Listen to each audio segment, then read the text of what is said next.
what would be a good predictor of future success in journalism is a very inquisitive mind, and also the ability to ask questions that are difficult. I think one of the ways that we train them to think is, for example, so you send kids out to some kind of an event that happens. So then the question is, what is the most important? And so figuring out what is most important turns out to be really hard for kids.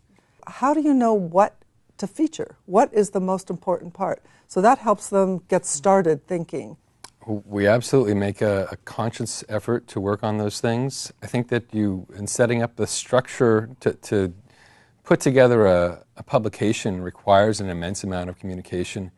Somebody's got to lead that communication. In many other classrooms, something complex like that would be led by teachers. But students are capable of doing that, and we kind of throw them off the deep end with guidance, and they rise, they do it.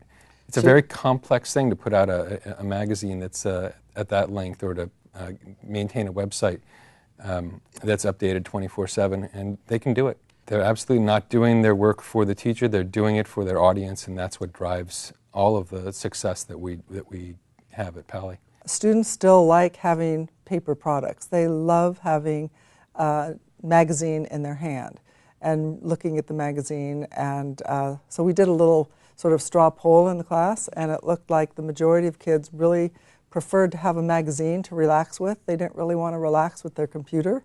And the iPad, interestingly enough, kids don't see the iPad in the same way that adults do and that children do.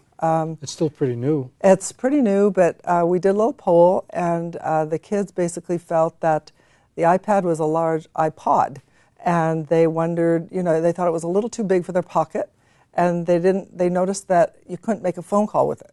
But you can read the screen. Yes, they said you could read the screen, but they don't have those same problems with their eyes that we do. And so actually they didn't mind reading those little tiny screens. And nonetheless, I think that you're going to see a Pali Voice version of the iPad within a year.